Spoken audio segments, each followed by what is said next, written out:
नाम है ई मित्र स्टूडियो। तो दोस्तों आज का जो हमारा टॉपिक है वो है यूजीसी एक्ट के बारे में। दोस्तों अभी आप सोशल मीडिया पर देख रहे होंगे या कई जगह पे आपने देखा होगा कि अभी विवाद छिड़ा हुआ है, एक हंगामा छिड़ा हुआ है देश के अंदर, जो कि है यूजीसी एक्ट को लेकर। कोई इसका विरोध कर रहे हैं, कोई इसका समर्थन कर रहे हैं।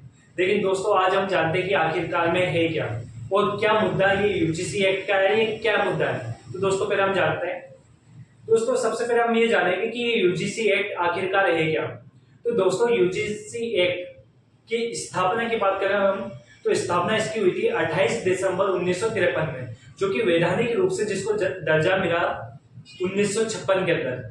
दोस्तों इसका उद्देश्य ऐसा है, इसका उद्देश्य यूनिवर्सिटी और कॉलेज को मान्यता देना, उनको फंड रिलीज करना, मीन्स अनुदान देना, और उनकी जो भी शिक्षा में समानता होती है, उत्कृष्टता होती है, वो लाना। ये इसके प्रमुख उद्देश्य है।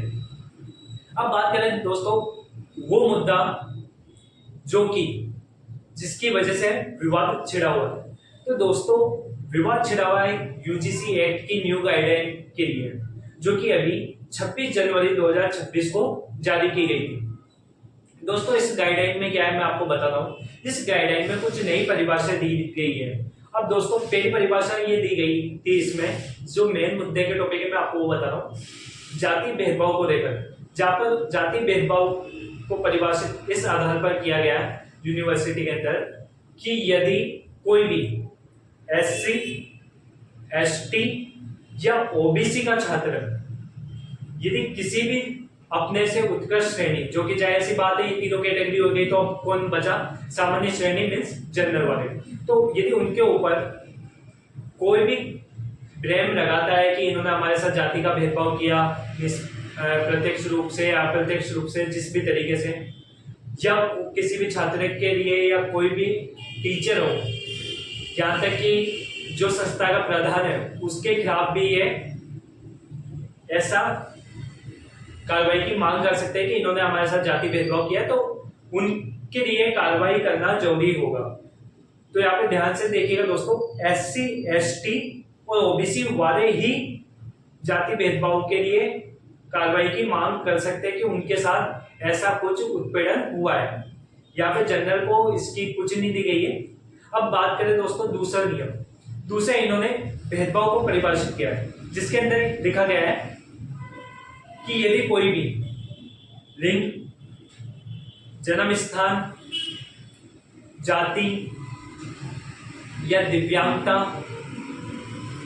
ऐसे कुछ जो कि तत्व है, इसके ऊपर यदि कोई भी किसी को उत्पीड़ित करता है तो उसके खिलाफ भी कार्रवाई की जाएगी।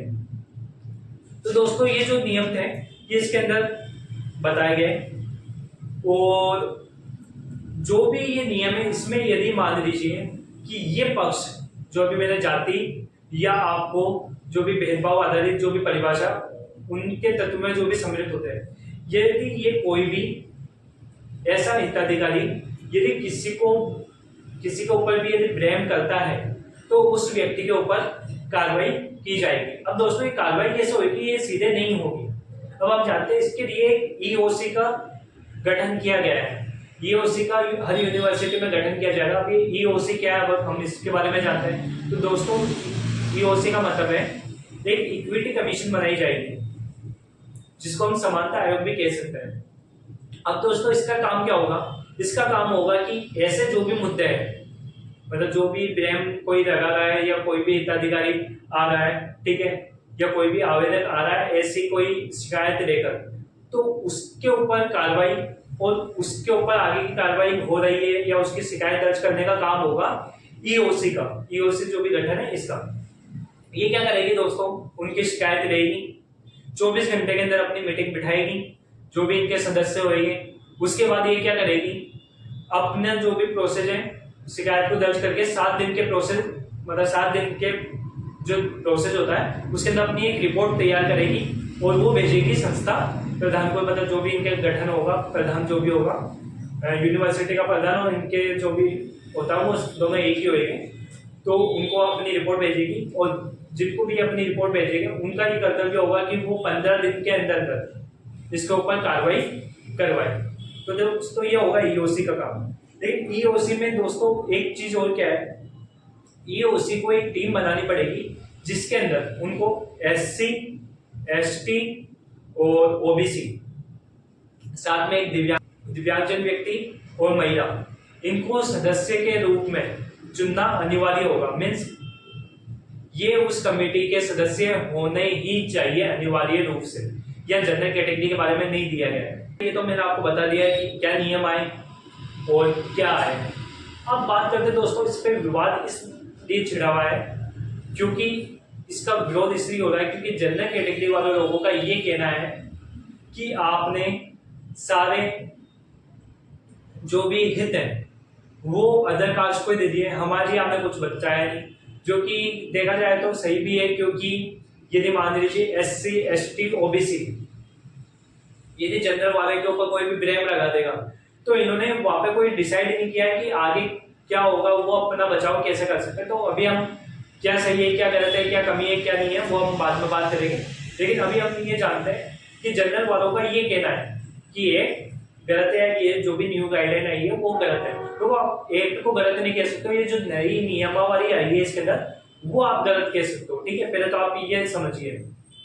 अब दोस्तों जनरल कैटेगरी वालों का ये कहना है कि हर चीज में, आरक्षण में भी हमें बिल्कुल पीछे रखा जाता है, यहाँ पे भी आपने सारे अदर कास्ट को जो है वो पूरे अधिकार दे दिए।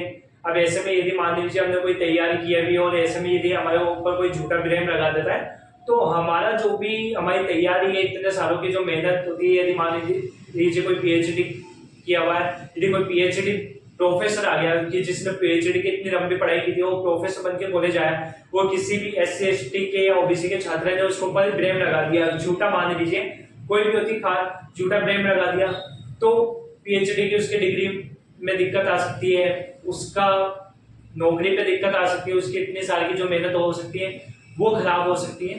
तो ये जनरल कैटेगरी वालों का कहना है।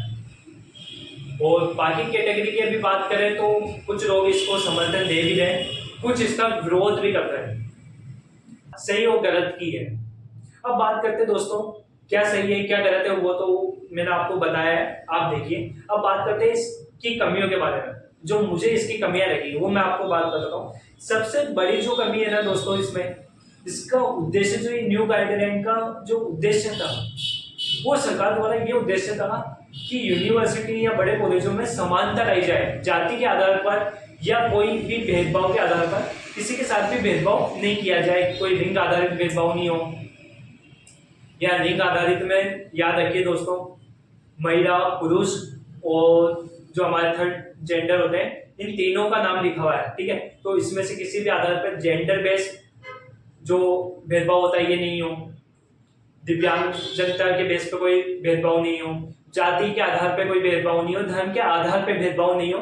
तो ये तो सरकार का उद्देश्य अच्छा है, लेकिन इन्होंने यहाँ पे एक तरफ जाति का भेदभाव दूर करने की कोशिश करते करते इन्होंने एक जाति का भेदभाव कर दिया, जो कि किया इन्होंने जनरल वालों के साथ। क्यों? क्योंकि जनरल वालों के यहाँ पे हितों की रक्षा नहीं की गई है। तो ये हम कह सकते हैं यदि ये नियम लाते तो ये ला सकते थे कि यूनिवर्सिटी कॉलेज में जाति के आधार पर भेदभाव करना गलत है, लेकिन पूरे अधिकार एक तरफ देना वो भी गलत है। अब बात करते हैं दोस्तों दूसरी जो कमी है, इन्होंने जो ईओसी का गठन किया है, जो कि कमेटी का गठन किया है, वहां पे इन्होंने एससी, एसटी, ओबीसी, दिव्यांगजन, महिला, इन सबका तो नाम रखा है, लेकिन इन्होंने जनरल वालों का एक भी मेंबर उसमें चुनने की नहीं कहा है। तो दोस्तों एक मेंबर जनरल का भी होना चाहिए, ऐसा इनको भेदभाव नहीं करना चाहिए। तो ये इसकी दो सबसे बड़ी कमी है।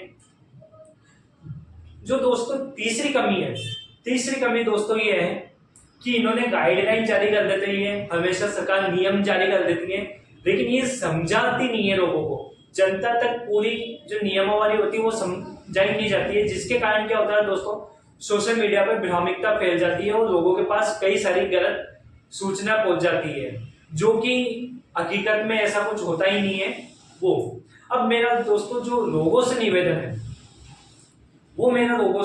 है कि क्या सही है क्या गलत है, वो तो आप मुझे कीजिए कमेंट, और क्यों गलत है और क्यों सही है वो भी आप मुझे कारण लिख के भेजिए, जो कि हमारे ऑडियंस भी देख पाए और हम भी और समझ पाए कि हाँ इस वजह से गलत है और इस वजह से सही है।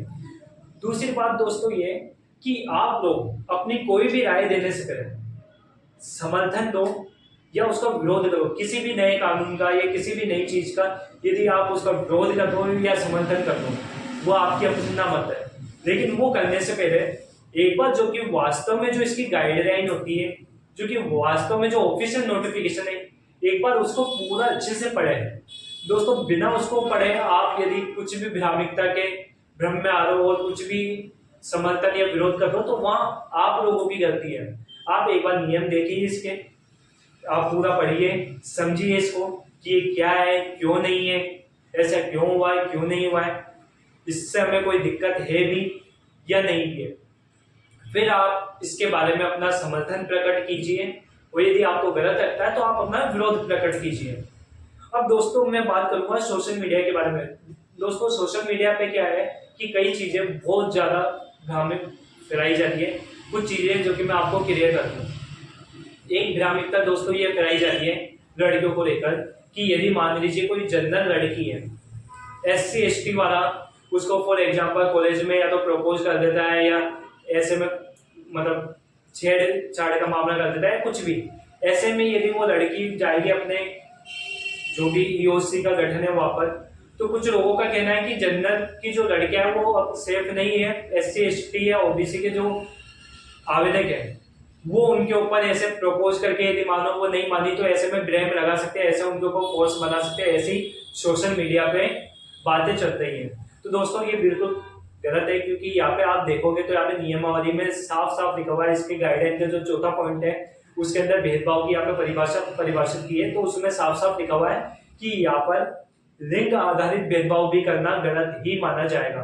तो यदि कभी ऐसा होता है तो जनरल की जो कैटेगरी की गर्ल्स है या ऐसी है, वो भी अपना जो जेंडर बेस जो इसके अंदर आपके पास राइट है उसके बेस पे आप भी अपना शिकायत दर्ज कर सकते हैं। तो दोस्तों पहली तो भ्रामकता ये थी, ये मैंने आपको दूर कर दी है। दोस्तों दूसरी भ्रामकता ये है कि इसके अंदर आपको शिकायत करते ही एकदम से कार्रवाई हो जाएगी आपके ऊपर या एकदम से डिग्री रद्द कर दी जाएगी या ऐसा कुछ हो जाएगा। तो दोस्तों इतना भी अपने को ऐसे नहीं डरना है, क्योंकि ऐसा नहीं होगा। पहले शिकायत का होगा निस्तारण, यदि आप सच में पक्ष में पाए जाओगे या विपक्ष में पाए जाओगे तो वो। और इसके अंदर दोस्तों एक पॉइंट ये भी दिया हुआ है, यदि आप निष्पक्ष हो तो आपके विरुद्ध जिसने भी एप्लीकेशन की थी आप उसके विरुद्ध भी जो भी अपनी शिकायत है वो भी आप दर्ज कर सकते हो। तो दोस्तों ये भी है।